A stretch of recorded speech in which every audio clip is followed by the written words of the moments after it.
I suppose I still prefer you, my dear wife just married yesterday." My husband's laughter cut through me as he stood with his mistress, mocking me. Caught off guard, I found myself at a loss for words. I couldn't fathom why he chose to marry me despite his affair, or what was going through his mind when he proposed. One thing was crystal clear, though: I couldn't remain with him any longer. Despite the chaos, inside I was anything but calm. Dealing with these two unreasonable individuals had become unbearable. I'm Emily Johnson, 31 years old. I work in an office, and since taking up my job, I've found myself socializing more on weekends with colleagues and friends. This shift has broadened my hobbies from reading and watching movies to embracing more physical activities, adding depth to my life. Although my weekdays are sedentary, weekends have become a time of activity for me. I feel like I've gotten stronger since becoming a working adult. During this lifestyle, I met my husband Michael in my late 20s at a golf tournament I was invited to by a colleague. Michael loved golf and patiently taught me, a beginner at the time. We were the same age, which made it easy to talk, and that golf outing was really enjoyable. We didn't exchange contact information then, and I thought that would be the end of it. However, we kept bumping into each other when I went out and eventually exchanged numbers. We started dating as we realized we shared many hobbies and got along well. We dated for about 3 years, 2 of which we lived together. Then he proposed, and we began planning our wedding. When we moved in together, we decided I would cook and Michael would clean, which worked well. Michael liked things tidy and kept the house clean, but I had one issue with him: his obsession with hobbies. He enjoyed golf and cycling outdoors and gaming indoors. He also meticulously maintained his golf clubs and cycling gear. Sometimes he would take over 30 minutes to come for dinner when called. I understood the feeling of getting caught up in something since it happened to me too. However, it was frustrating when meals got cold because he wouldn't come immediately. I understand my husband Michael likes to take care of his own equipment. Unlike me, who rents stuff as needed, he prefers owning and maintaining his own, which takes time. I get it because I play video games too, though not as much as him. I know how it feels to be so caught up in a game that you just can't stop. But there's a limit, you know. Hey, can you come to dinner before it gets cold? You can pause your game at a good spot in like 1 to 2 minutes, right? So I've been reminding Michael frequently not to get too lost in his hobbies. I understand wanting to enjoy hobbies, but if that's too much, at least set aside specific times for them. Our meal times are pretty much fixed, so I asked him to plan his activities around that. We made sure to have our own time for hobbies even when living together. But there were times even when we were supposed to be spending time together when Michael would be preoccupied with his hobbies and not fully engaged in our conversations. After it happened dozens of times, I reached my breaking point. "Sorry, I just got too carried away," Michael would say, showing remorse, but he never really changed. He seemed to feel bad about it, always apologizing after I pointed it out. "Sorry for always having to remind you."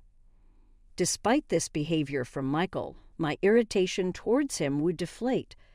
There were times when I felt anxious about going through with the marriage, thinking it was just his old habits and hoping he would change. Even though he didn't improve much after my reminders, I had no other complaints, so I decided to patiently keep pointing it out. Sometimes Michael would suddenly go out for night cycling and return hours later. "So late, isn't it dangerous? Why don't you go tomorrow?" I was worried because there's less visibility at night and more risk of accidents. "It's fine. Plus, there are fewer people at night, so I can cycle as much as I want without worrying about bumping into anyone," he said excitedly, heading out. I was concerned when he would stay out for hours, but I knew the joy of hobbies and couldn't really stop him. I thought he probably wanted to enjoy his hobbies as much as possible now, knowing things would change once we had kids and he couldn't immerse himself as much. I frequently reminded him not to stay out too late, but I couldn't bring myself to stop him completely. Still, I was a bit worried about his deep involvement in his hobbies, but when we talked about our life after marriage, I felt I was worrying too much. Especially when we talked about kids, Michael seemed eager to spend time with them. He was also enthusiastic about planning our wedding, so I believed things would change after we got married.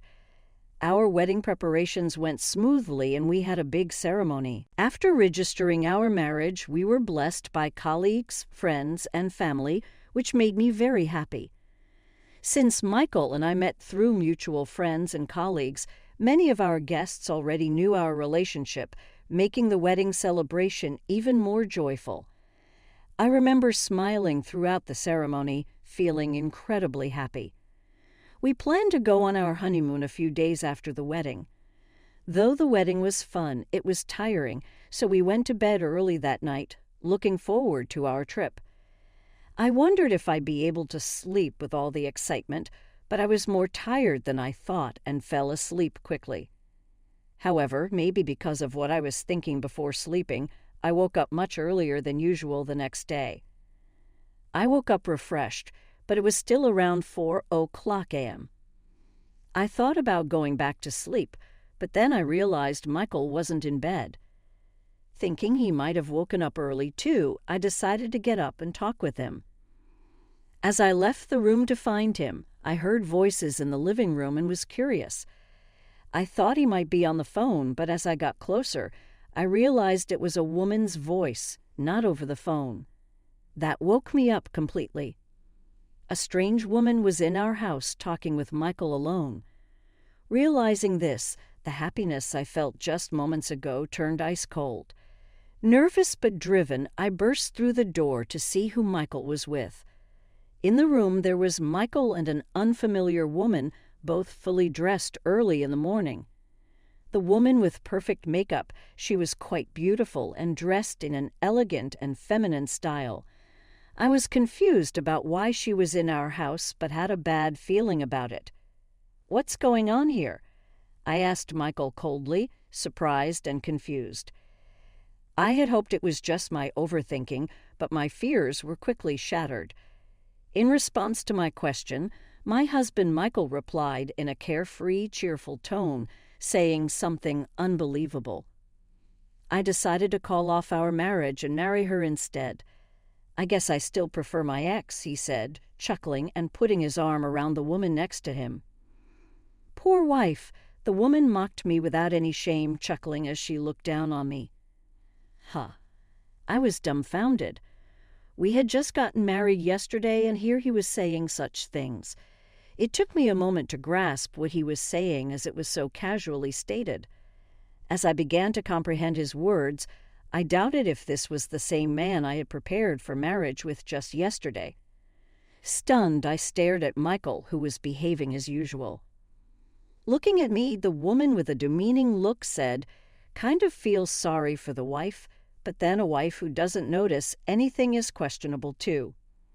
She then smugly started bragging about how close she and Michael were.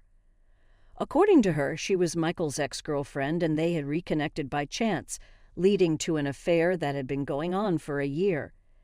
Indeed, that was around the time Michael suddenly started going on night cycling trips. His actions now made sense in retrospect, but at the time I had only thought he was getting more into his hobbies. The idea that he was cheating was completely unexpected. "Michael has always been crazy about me," the ex-girlfriend boasted, flaunting her supposed superiority in beauty and charm. Indeed, in contrast to her well-dressed and made-up appearance, I was in my plain pajamas and makeup-free, which felt humiliating. Her words infuriated me, but the shock of learning about Michael's affair and being caught off guard in the morning left me speechless. However, I reassured myself that my character was definitely better than hers. But I couldn't understand why Michael proposed to me if he was cheating. As I pondered this, Michael scornfully said, "At first you were nice and fun to be with, but you became too nagging. I'm tired of being with you." He went on about how great his ex was, and she looked triumphantly satisfied. Apparently, he didn't like being constantly reminded by me. This revelation made me realize Michael's true nature, and I felt no issue in deciding on divorce. While initially overwhelmed with sadness at being cheated on and criticized for my concern, I was now just astonished. I had loved Michael, but now I felt my feelings cooling rapidly, able to think about the situation with unexpected calmness. While I couldn't forgive him, I was relieved that there were no children involved between us. Well, we just got married, but let's divorce. I'll need to explain the reasons to our acquaintances, I said calmly, thinking about what lay ahead. I felt a bit guilty about divorcing so soon after our wedding celebrated by so many. The paperwork would be complicated since we were already registered, which was a bit disheartening. But considering the circumstances, it was clear who was at fault and who was behaving unreasonably. I was surprisingly composed. Though I was angry about Michael's affair, I knew others would support me, which was somewhat comforting. Then Michael shocked me further. "What are you talking about? I'm not getting a divorce." Despite saying he wanted to marry his mistress, his refusal to divorce was baffling. His casual statement made me wonder if bigamy had suddenly become legal in the U.S. His words made no sense, especially since we had seemed so compatible in hobbies and values.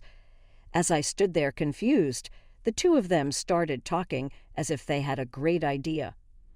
Michael, seemingly wanting to hide his affair, smugly suggested filing a missing person report.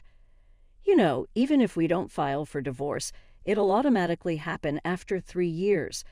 You'll get sympathy and concern from everyone around you, and I can marry her without any trouble. It's perfect for both of us, right?" He was threatening me, suggesting I play the role of a pitiful woman abandoned right after marriage. Moreover, his win-win was clearly a loss for me. He seemed oblivious to the fact that he was asking me to waste 3 years for his sake. It's bad optics to divorce so soon after getting married, right? The ex-girlfriend said smugly, agreeing with Michael, thinking she was being considerate. I felt like I was looking at two aliens with their bizarre logic, leaving me dumbstruck. The two of them, satisfied with their plan, hurriedly got up to leave the house. "Then go ahead and file a missing person report." Disgusted with their reasoning and realizing it was pointless to talk further, I, exhausted from the morning's events, sighed and said, "Please do whatever you want." When I said that, they seemed to think I had accepted their proposal and happily left the house together. After they left the house, I was initially stunned by the rapid turn of events, but I knew I couldn't afford to be lost in thought. I had to focus on what lay ahead. Regaining my composure, I quickly started making plans for the future. Then suddenly I heard, "Hey, what are you doing? I know you're there. Open up." 3 days later, my husband Michael, who had run away on a whim, stormed back into the house in a frenzy and clearly not in his right mind. He was accompanied by his ex-girlfriend, who seemed quite confused. "What brings you here?" the man who cheated and left. Anticipating Michael might return, I remained calm and did not open the door, responding through it instead.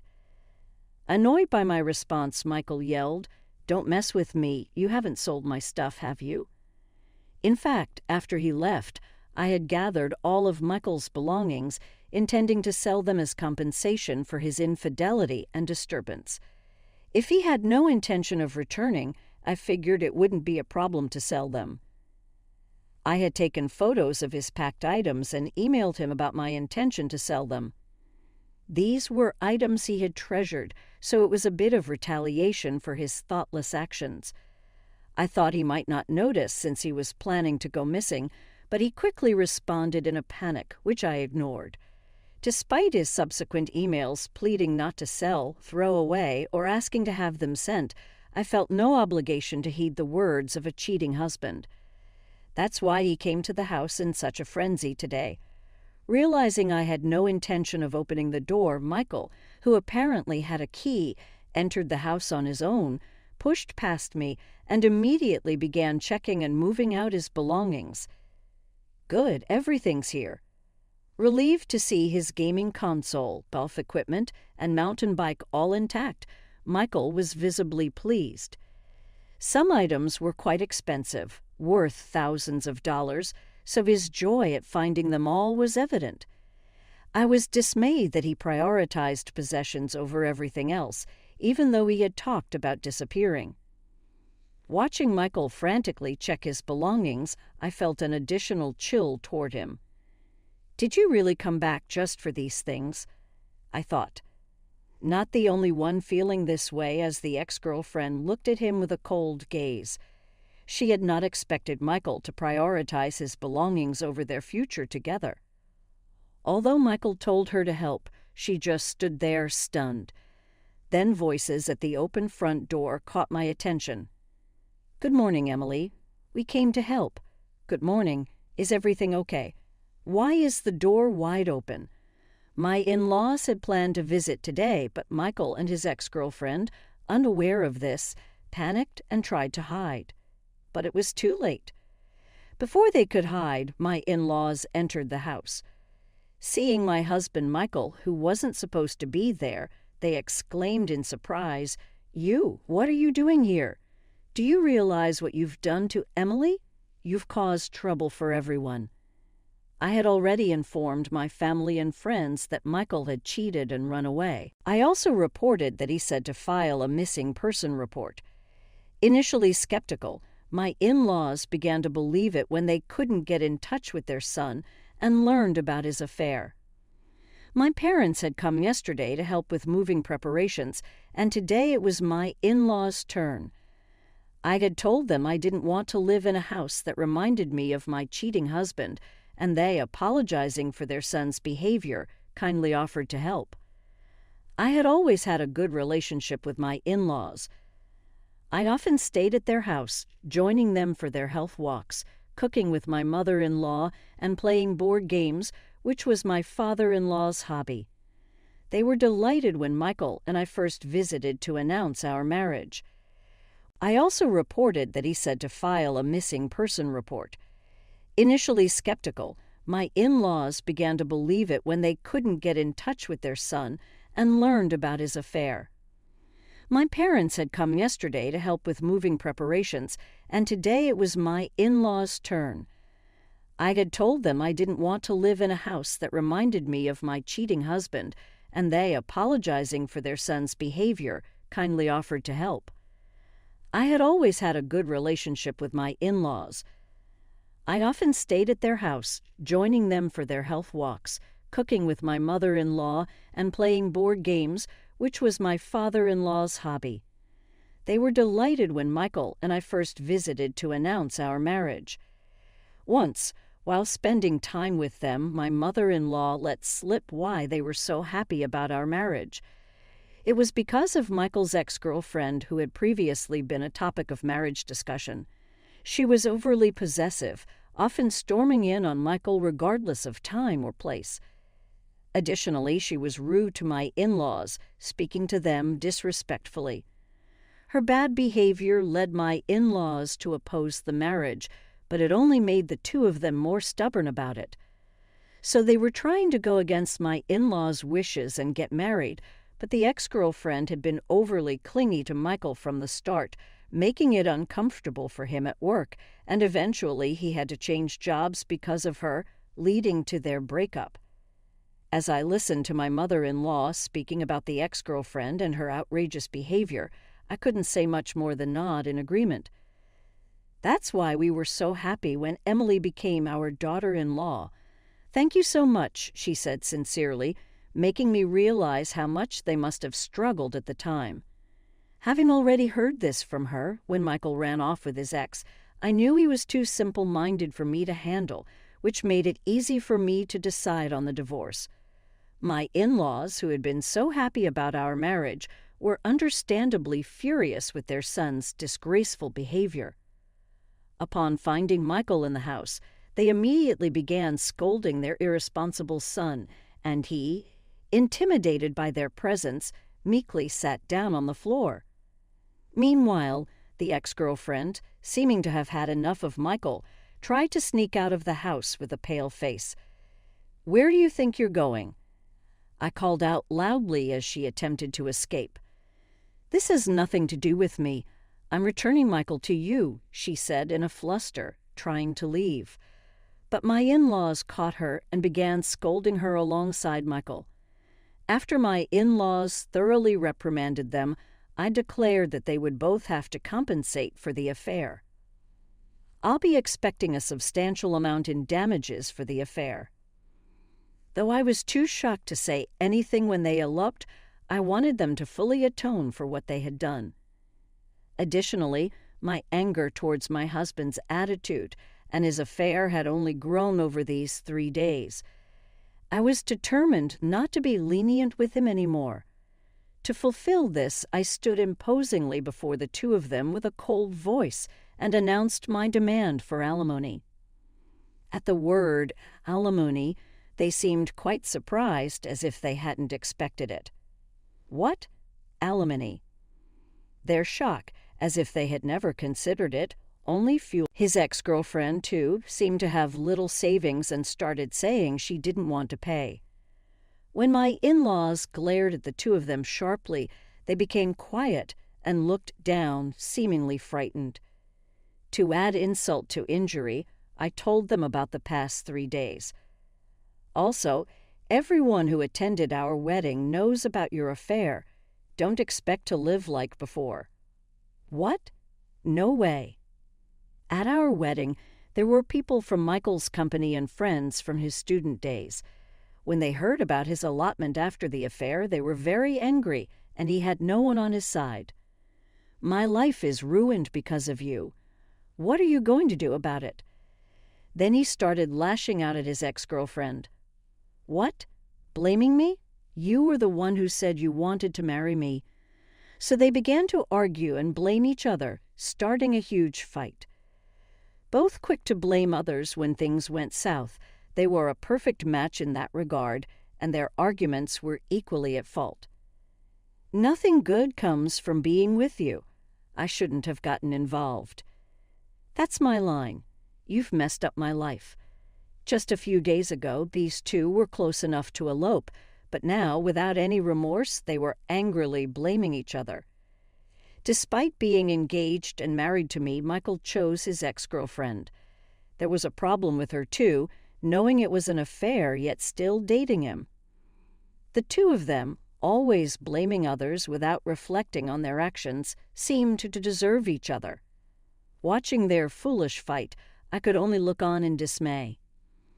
Later, Michael completely lost the trust of his company due to this incident and his unexplained absence. He had a position but didn't contact anyone and seemed intent on disappearing, angering many for his lack of responsibility. It was natural since his 3-day disappearance had caused trouble for other employees. As a result, he was demoted and soon left the company because it became uncomfortable for him. Friends drifted away, and soon no one was approaching him. Later, with no income and little savings, Michael grumbled about the alimony, but with my in-laws watching, he ended up paying in full. Once the payment was confirmed, I was relieved that I wouldn't have to see my husband again. His ex-girlfriend initially tried to avoid paying alimony and was unresponsive to contact, so I had no choice but to find her parents, explain the situation in a detailed letter, and include evidence of the affair. They soon contacted me at the number I provided in the letter, apologizing and agreeing to pay the alimony. It seemed the ex-girlfriend had returned to her parents' house and was scolded by them. Thus, the alimony was successfully paid, and I was able to divorce. But for a while, I felt uncomfortable due to the sympathy of those around me who knew the situation. However, things have settled down, and I'm back to living as I did before marriage. I haven't met or contacted my ex-husband since the divorce, but I maintain a good relationship with my former in-laws. By the way, my ex-husband, scolded severely by his parents until the divorce, is now in a near-isolated state and has moved to a distant place. Now my relationship with my ex-in-laws is like that of good friends with a significant age gap, enjoying hobbies together. Later, I heard through the grapevine that my ex-husband, blaming his hobbies, is living a poor life. It seems he still blames everything but his own disrespectful and irrational behavior. I used to believe that marriage would transform him, but I'm grateful I parted ways with such a challenging ex-husband. Reflecting back, there were hints of his real character while we lived together, and I regret not recognizing them prior to our marriage. It was a difficult experience, but I'm thankful I uncovered his true nature before starting a family and could move on. In the future, if I contemplate marriage, I won't naively assume that it will alter concerning behaviors. Instead, I'll make sure to thoroughly evaluate the individual. Now I cherish the freedom of solo living without the need to